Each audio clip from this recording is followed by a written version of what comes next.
टोळ्या एकत्र आल्याने महाराष्ट्र सरकार स्थापन झालेलं आहे। काँग्रेस प्रदेशाध्यक्ष हर्षवर्धन सपकाळ यांनी महायुतीवर या शब्दात टीका केली आहे। सपकाळांकडून महायुतीचा गँग ऑफ सरकार असा उल्लेख करण्यात आलाय।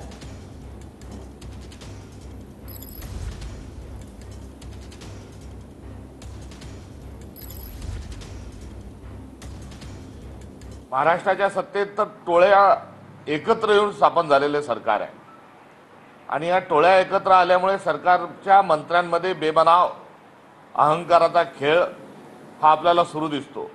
त्यामुळे गँग ऑफ वसेपूर नावाचा पिक्चर जसा होता तशी आता ही गँग ऑफ महाराष्ट्रातल्या सत्ता केंद्रातल्या गँग ऑफ सरकार असा एक खेळ हा सुरू आहे। मान अपमानाचाही अहंकाराचाही खेळ सुरू आहे आणि या सगळ्यांची किंमत ही महाराष्ट्रातल्या सर्वसामान्य जनतेला ही चुकवावी लागत आहे। ज्यांच्या रक्तातच औरंगजेबी प्रवृत्ती नसानसात भिनले, कारण काँग्रेसच्या सगळ्या नेत्यांचा जर अशा प्रकारच्या प्रवृत्तीचा इतिहास बघितलात तर त्यांनी कोणाची तळी उचललेत हे आपल्या लक्षात येईल। तसं हर्षवर्धन सपकाळ कोण आहे तिथपासून सुरुवात होईल।